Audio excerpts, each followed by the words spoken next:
అందరికీ నమస్కారం. తెలంగాణ క్రాంతి దళ్ ఇట్లాంటి రౌండ్ టేబుల్ సమావేశాలు పెట్టడం చాలా గొప్ప విషయం. రైట్ టైంలో మీటింగ్ పెడుతున్నారు. పెట్టిన మీటింగ్ కూడా చాలా సక్సెస్ఫుల్గా జరుగుతున్నది. లాస్ట్ టైం జరిగిన మీటింగ్ కూడా చాలా గ్రాండ్గా జరిగింది. ప్రజల్లోకి వెళ్ళిన తర్వాతే ప్రభుత్వం నుంచి కూడా యాక్షన్ స్టార్ట్ అయింది. సో ఈ పర్టికులర్ అంశంలో నాగేశ్వర్ గారు అన్నదేంటి అన్నది ఒక చర్చ. అసలు అది డిస్కస్ చేయాల్సిన అంశం కూడా కాదు. ఒక రకంగా చెప్పాలంటే ఆయన ఒక ఇంటర్వ్యూలో ప్రయత్నం ఒకటి జరుగుతున్నది. మీరు ఒకసారి గమనించండి, రీసెంట్ డేస్లో తెలంగాణలో ఏం జరుగుతున్నది.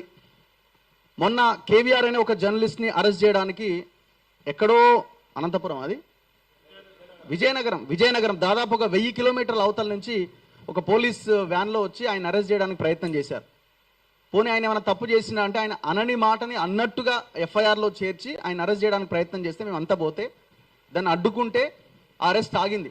చివరికి పోలీసులు ఏమన్నారు, అక్కడ మాకు రిక్వెస్ట్ చేసిరు, నాకు కూడా ఫోన్ చేసిరు, దండం పెడితే ఆయన అప్పచెప్పరి మా ఎస్పీ ఊకుంటలేడు, మా నాయకులు ఊకుంటలేరు, అక్కడ ఉన్న లీడర్లు ఏదేమన్నా చేసి అరెస్ట్ చేసి తీసుకురామంటున్నారు. ఒక్కసారి ఇట్లా అడుగు పెట్టించి మేము పంపిస్తాం అంటే పోలీసులను ఏ రకంగా వాడుకుంటున్నారు అన్నది చాలా క్లియర్గా ఆ ఇన్సిడెంట్లో మాకు అర్థమైంది.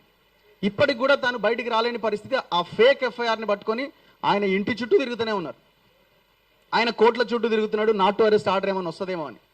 అంటే మొత్తం సిస్టమ్ అంతా వాళ్ళు మేనేజ్ చేస్తున్నారు. అక్కడి నుంచి స్టార్ట్ అయిన తర్వాత ఇప్పుడు ఈ కేసుకు ముందు కూడా, నాగేశ్వర్ గారి కేసుకు ముందు కూడా ఇన్నయ్య గారి అరెస్ట్ జరిగింది. ఆయన అరెస్ట్ జరిగిన తర్వాత ఆ అరెస్ట్కి సంబంధించిన దాంట్లో ఆయన మన ఛానల్లో వచ్చిన వీడియోని బేస్ చేసుకొని ఆయన అరెస్ట్ చేశారు. నన్ను కూడా విచారించారు కొన్ని గంటల పాటు. దాని తర్వాత నాకు ఆయనకు మధ్య ఏమైనా సంబంధాలు ఉన్నాయో, లింకులు ఉన్నాయని అకౌంట్ నెంబర్లు ఇవన్నీ చేస్తే అక్కడేం దొరకలేదు.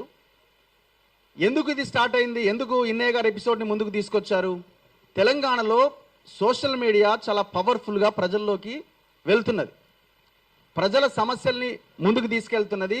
అన్ని రకాల ఇష్యూస్ని, సోషల్ ఇష్యూస్ కానివ్వండి, సామాజిక పరమైన అంశాలని, ప్రభుత్వ సమస్యలని, ప్రజల సమస్యల్ని ప్రభుత్వం దృష్టికి తీసుకెళ్లే ప్రయత్నం చేస్తున్నది. సో ఈ సోషల్ మీడియా దాదాపుగా కొంత ఓవరాల్గా లెఫ్ట్ ఓరియంటెడ్తో నడిచేటువంటి మీడియా చాలా బలంగా ఇక్కడ తెలంగాణలో పనిచేస్తున్నది. తెలంగాణ అంటేనే కొంత భావజాలం ఎక్కువగా ఉంటుంది. సో ఇట్లాంటి మీడియాని పక్కన పెట్టేయాలి, వాళ్ళని కట్టడి చేసినప్పుడే మనం ఇక్కడ అధికారంలోకి రాగలుగుతామని ఒక భయంకరమైన కుట్రలో భాగంగా ఆయనను ఎవరెవరైతే ఇంటర్వ్యూ చేశారో, ఇన్నయ్యతో ఎవరెవరైతే మాట్లాడారో దాదాపు 400 మందికి పైగా నోటీసులు ఇచ్చినారు. సో ఇది ఎంత దారుణం ఇది. ఎన్ఐఏ అనే ఒక భయంకరమైన సంస్థ. అసలు దీని ద్వారా నోటీస్ వస్తే ఇక మన పని అయిపోయినట్టే అనే ఒకటి క్రియేట్ చేసినారు. ఒక చిన్న ఎగ్జాంపుల్ చెప్తా. ఎప్పుడో మేము చిన్నప్పటి నుంచి కూడా ఈటీవీలో 9 గంటలకు వార్తలు చూసేవాళ్ళం మనం. అందులో 9 PM న్యూస్ ఉంటుంది, చాలా ఫేమస్. ఆ 9 PM న్యూస్ని మన యాంకర్ ఒకరు శర్మ గారు ఒకరు చదివేవాళ్ళు. సో ఇప్పుడు ఆయన అన్న ఒక యూట్యూబ్ ఛానల్లో వర్క్ చేస్తున్నారు. ఆయన చాలా ఛానల్స్లో పనిచేసిండు. ఆయనకు కూడా నోటీస్ వచ్చింది. నాకు ఫోన్ చేసిండు, నాకు నోటీస్ వచ్చింది రఘు, అసలు ఏంది ఇది, ఎన్ఐఏ నోటీస్ ఏందని కొంత ఇబ్బందిగా ఆందోళనగా ఫీల్ అయింది. ఏం చేసినా ఇన్నయ్య గారితో ఎప్పుడైనా మాట్లాడినామంటే ఒకసారి ఇంటర్వ్యూ చేసిన అన్నాడు. అంటే అసలు ఎంత దారుణం అంటే ఎవరు ఇంటర్వ్యూ చేసినా, ఎవరు మాట్లాడినా నోటీసులు ఇచ్చుకుంటూ పోయినారు. అల్టిమేట్గా ఏంది, మొత్తం సిస్టమ్ని మొత్తం టెర్రరైజ్ చేసే ఒక భయంకరమైన కుట్ర. నేను అనుకుంటున్నా సేమ్ నాగేశ్వర్ గారి ఎపిసోడ్ కూడా అందులో భాగంగా తీసుకొచ్చింది అని నేను అనుకుంటున్నా. ఎందుకంటే అసలు ఆయన తన విశ్లేషణ చేసిండు. ఒక దగ్గర అమిత్ షాతో జరిగిన భేటీలో, పవన్ కళ్యాణ్ భేటీలో, ఇప్పుడు విషయం ఎట్లా బయటకు వచ్చింది, ఆయన దాకా ఎట్లా తెలిసింది అని అంటే ఎవరన్నా చెప్పొచ్చు, అమిత్ షానే ఇంకొకరితో చెప్పొచ్చు, లేదు పవన్ కళ్యాణే ఇట్లా అన్నాడు అని చెప్పి చంద్రబాబు నాయుడుతో చెప్పొచ్చు, చంద్రబాబు నాయుడే బయట పెట్టుండొచ్చు. వయా ఏ మీడియం ద్వారానే ఏ ఇద్దరు మాట్లాడుకున్న విషయాలు బయటికి తెలవడం పెద్ద సమస్యనా? అసలు అది డిస్కస్, ఒకవేళ మీకు తప్పు అనిపిస్తే ఖండిస్తే అయిపోతుంది. అది తప్పంతా ఆయన తప్పు మాట్లాడండి అని చెప్తే అయిపోతుంది. దాన్ని ఒక పెద్ద సోషల్ మీడియాలో చర్చ పెట్టి కేసుల దాకా తీసుకుపోయి అరెస్ట్ కూడా చేస్తారనే దాకా తీసుకుపోయి ఇది ఒక పెద్ద న్యూసెన్స్ క్రియేట్ చేసిరంటేనే దీని వెనకాల నాగేశ్వర్ గారు ఇవాళ మొత్తం తెలుగు ఈ దేశంలో ఉన్న సమాజాన్ని ఇన్ఫ్లుయెన్స్ చేస్తున్నాడు ఆయన వీడియోల ద్వారా. ఆయన ఎట్లా పట్టుకోవాలా? ఆయన ఏమైనా బూతులు మాట్లాడతారా? మాట్లాడు. ఆయన ఏమైనా తప్పుడు సమాచారం ఇస్తాడా? ఇయ్యాడు.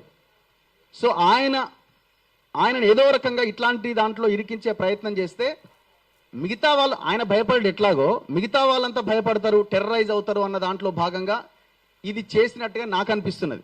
లేకపోతే అసలు ఇది ఇష్యూనే కాదు. సో ఈ కుట్రని కనుక మనం పసిగట్టకపోతే రాబోయే రోజుల్లో ఏ ఛానల్ కూడా మిగలకుండా మింగేసే అవకాశం కూడా ఉన్నది. సో ఇప్పుడు మనం ఇంత బలంగా ఇదే బలాన్ని మనం ఐక్యతతో కొనసాగించి ముందుకు తీసుకెళ్తే మనం నిలబడగలుగుతాం. ఇది ఎవడేం మార్చలేడు. ఇది వాళ్ళు ఏదో అనుకొని వాళ్ళు ఏదో ప్లాన్ చేస్తున్నారు, కానీ మనల్ని ఎవడు విడదీయలేడు అన్నది మాత్రం వెరీ క్లియర్. సో ఇది జరుగుతున్నటువంటి ఒక స్టెప్ బై స్టెప్ ప్రాసెస్ లా కనబడతా ఉన్నది. ఇక నాగేశ్వర గారి గురించి మాట్లాడాలంటే నాకైతే ప్రత్యేకమైన అనుబంధం ఉంది ఆయనతో. నేను ప్రత్యేకంగా ఆయనతో డిబేట్స్ చేయడము, నేను ఛానల్లో పనిచేసినప్పుడు కూడా సో మేము ఇంటర్వ్యూస్ కూడా చేసేవాళ్ళము. సో ఆయన ఓన్లీ తెలంగాణ తెలుగుకు సంబంధించే కాదు, ఈ దేశంలో ఉన్న ఇష్యూస్ మీద, ప్రపంచానికి సంబంధించిన ఇష్యూస్ వాటి మీద కూడా ఆయన వీడియోలు చూసి మేము అనలైజ్ చేస్తూ ఉంటాం, మేము విశ్లేషిస్తూ ఉంటాం. సో ఇప్పుడు ఆయన గొంతును మూసేయాలన్నది ఒక కుట్ర జరుగుతున్నది. బీజేపీ ఇక్కడ సైలెంట్గా ఉన్నది, కానీ పవన్ కళ్యాణ్తో చంద్రబాబు నాయుడుతో ఈ పని చేస్తుందని నేను అనుకుంటున్నా. దాంట్లో ఏం డౌట్ లేదు, లేకపోతే వాళ్ళు ఎందుకు మాట్లాడరు? సో ఇప్పుడు మనం ఏం అడుగుతున్నామంటే, మేమే తెలంగాణ తెచ్చినామని మాట్లాడే బీఆర్ఎస్ పార్టీలో ఉన్న నాయకులు ఏమైపోయారు? ఇప్పుడు ఎందుకు ఈ ఇష్యూ మీద మాట్లాడతలేరు? కాంగ్రెస్లో ఉన్న తెలంగాణ ఉద్యమకారులు వీళ్ళందరూ ఎక్కడ పోయినారు? మీరు కూడా తెలంగాణ కోసం కొట్లాడిన వాళ్ళు ఉన్నారు కదా, ఎందుకు జరిగిన ఘటన మీద మాట్లాడట్లేదు?